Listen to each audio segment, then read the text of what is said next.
নমস্কার বন্ধুরা, স্বপ্নার চ্যানেলে তোমাদের সবাইকে স্বাগত। তো বিষ্ণুপুর বেড়াতে গেলাম আমরা সবাই মিলে, কয়েকজন মিলে। তো সেখানে গিয়ে তো বিষ্ণুপুরের যে মন্দির টেরাকোটার যে কাজগুলো, তো সেই কাজগুলো দেখে এত ভালো লাগলো।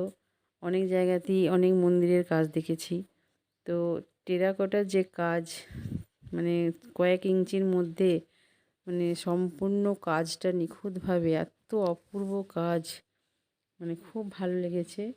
তো তো পুরো ভিডিওটা দেখো। তো কয়েকটা মানে মন্দিরগুলো যেমন ঘুরলাম, তো মদনমোহন মন্দির, জোর বাংলো মন্দির, শ্যামরায় মন্দির, রাধেশ্যাম মন্দির, রাধা মণ্ডপ মন্দির, কালাচাঁদ মন্দির, মা মৃন্ময়ীর মন্দির, মা ছিন্নমস্ত মন্দির, দলমাদল কামান, ঘুমঘর, পাথরের রথ, রাজবাড়ি, মল্লেশ্বর, বিষ্ণুপুর সৎসঙ্গ বিহার, লালগড় পার্ক। তো এই কটা নামই মনে ছিল, তো এই কটা নামই বললাম।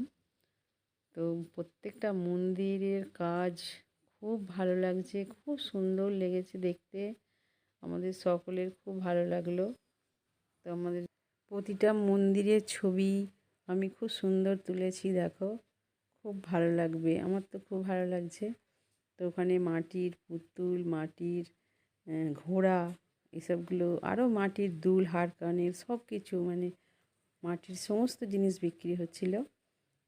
তো আমি কয়েকটা জিনিস কিনেছি, দেখো কত সুন্দর খালি কাজ। তো পুরো ভিডিওটা দেখো।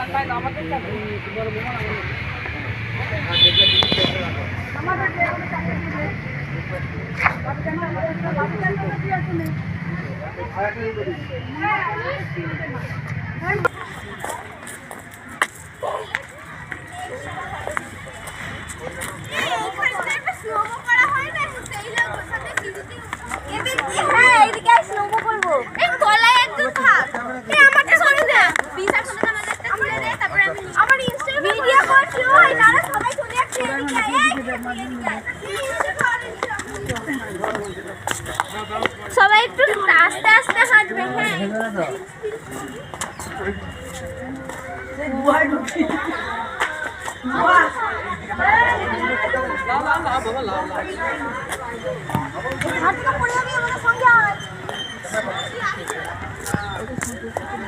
টিকিট রাখো।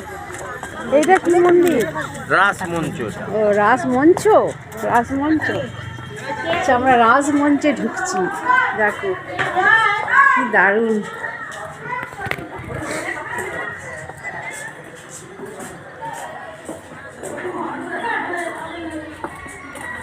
বিষ্ণুপুরের রাসমঞ্চ। কোথায় ঘুলঘুলিতে ঢুকে যাব, খুঁজে পাবো না, কোথায় রে তোরা? হ্যাঁ, কোথায় ঘুলঘুলিতে ঢুকে যাবো, খুঁজে পাবো না।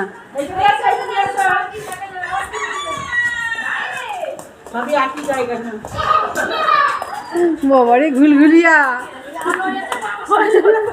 সব ঘুলঘুলিয়া যাচ্ছি, ঘুলঘুলিয়া।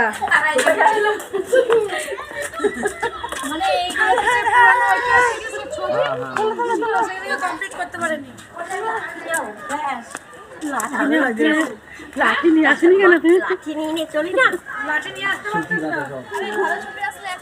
কে পাশে পা বলবে?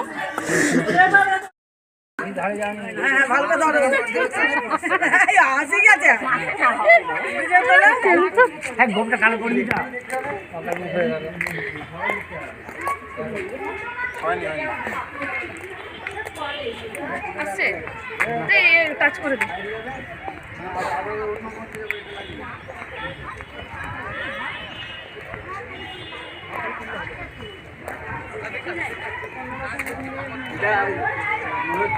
মাথা থেকে যাবে,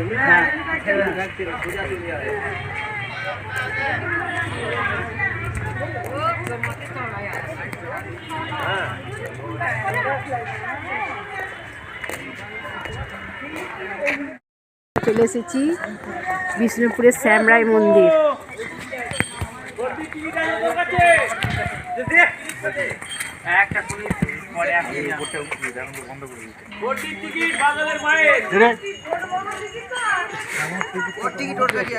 খুব সুন্দর সূক্ষ্ম কাজ।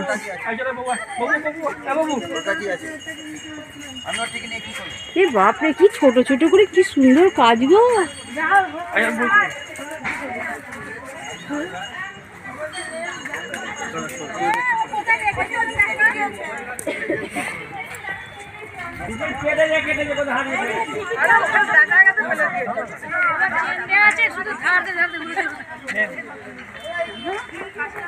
কাজগুলো দেখো, খালি কাজগুলো এইটুকুটুকু জায়গায় কাজ করেছি। আরে ওটা তো বড় বড় কাজ, দেখো এত ছোট ছোট কাজ আর পুরো কষ্ট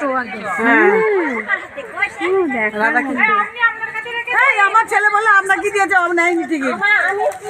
এখানে ওইখানটায় ঢুকে পড়েছেন ছেলের দিন আবার আরেক জায়গায় ঢুকতে হবে তো। আটা হ্যাঁ হেভি কাজগুলো, বাপ রে বাপ, যে মিস্ত্রি করেছে। হ্যাঁ ঢুকতে দেবে না, উঠতে দেবে না। এর ভিতরে যাওয়া যাবে না। এই তো চেন দেয়া আছে, বলে দিল তো চেনের উপরে যাওয়া যাবে না। এই যে ঠিক আছে, মাই গড, কাজগুলো দেখতে হবে, কাজগুলো দেখতে হবে। নানা রকম প্রত্যেক রকম 30 টাকা রয়েছে। টিকিটটা আমি রেখে দিয়েছি, দেখ আমার কাছে নেই ডিপ্লোমা।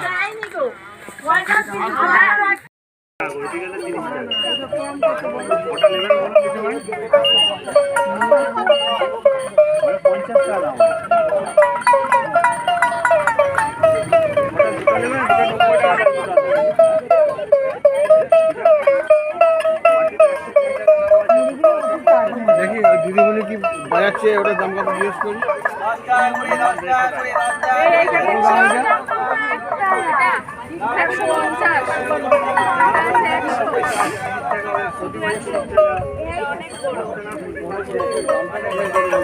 আপনি 130 টাকা।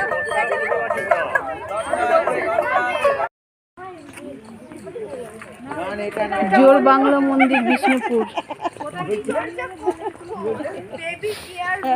ওই ধারটা চলুন না। এদিক দিয়ে এদিক দিয়ে ঘুরে আসবো তো। যেকোনো একটা দিক দিয়ে ঘুরবি। পুরীরই মতন। শিল্পীদের হাতের কাজ এই আলাদা। মোনারকের থেকেও মানে সুন্দর, বলো।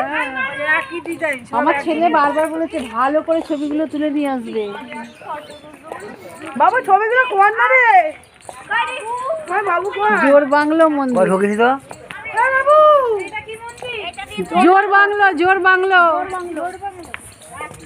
কাজও মাইরি, সত্যি দেখার মতো কাজগুলো, বাপরে বাপ। কাজ কি দেখেছো? দাঁড়িয়ে দাঁড়িয়ে সব শিল্প মন্দিরগুলো তোল না একটু বাবা, এই মন্দিরগুলো একটু তোল রে। তুই পুরী গিয়ে রকম করেছিস, তোল। ছবিটা তুলছি তো আমি। কি মন্দিরের ছবি আমি তুলে নিচ্ছি। এই কারুকার্যগুলো তোল না। এই না, সব মন্দিরগুলো এটা ছবি তোল আমাদের। না তুই অসম্ভ মন্দিরের ছবিগুলো তোল।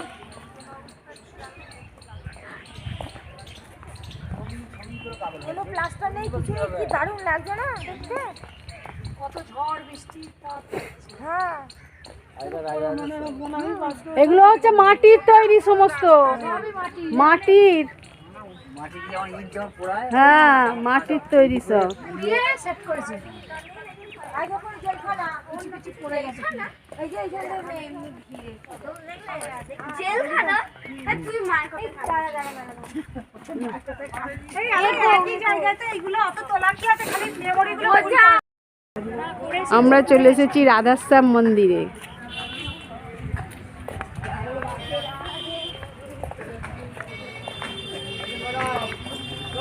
ওখানে যাত্রা হতে মনে হয় না, স্টেজ করা।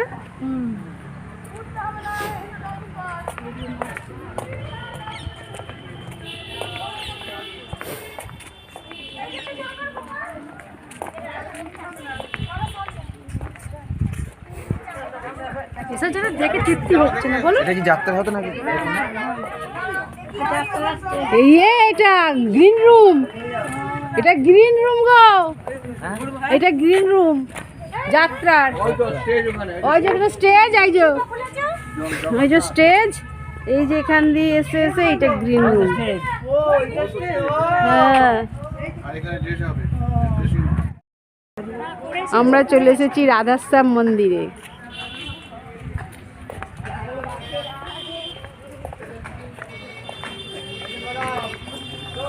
ওখানে যাত্রা হতে মনে হয় না, স্টেজ করা।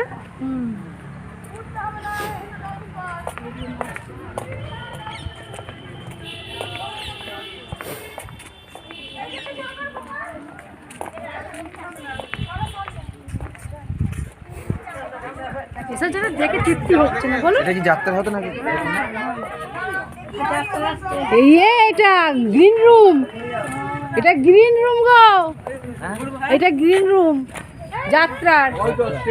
ওই যে স্টেজ, এই যে স্টেজ, এই যে এখান দিয়ে এসে এসে এটা গ্রিন রুম। হ্যাঁ,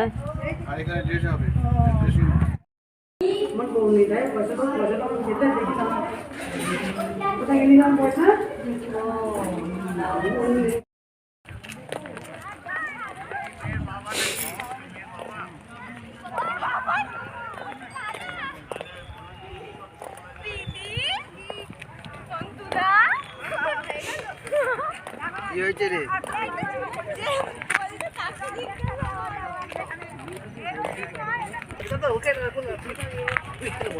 তিন মূর্তি এই পুরী ফটো তুলে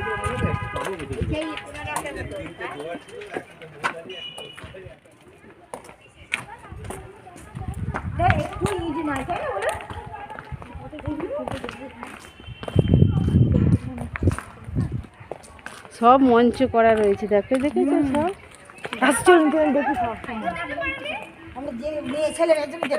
আমরা শেষে চলে এলাম লালবাইকে যেখানে মারা হয়েছিল। লালবাই কে ছিলেন? তো লালবাই ছিলেন একজন মুসলিম নর্তকী, তাকে পারস্য থেকে আনা হয়েছিল। লালবাইয়ের অসামান্য রূপ আর সুরলি কণ্ঠ মহারাজকে করেছিল বিমুগ্ধ, এবং রানী চন্দ্রপ্রভার কাছ থেকে মহারাজকে দূরে সরিয়ে নিয়ে গিয়েছিলেন। সেই কারণে মহারানী লালবাইকে টুকরো টুকরো করে কেটে এই পুকুরের মধ্যে ফেলে দিয়েছিলেন। এই হচ্ছে নর্তকী লালবাইয়ের কাহিনী।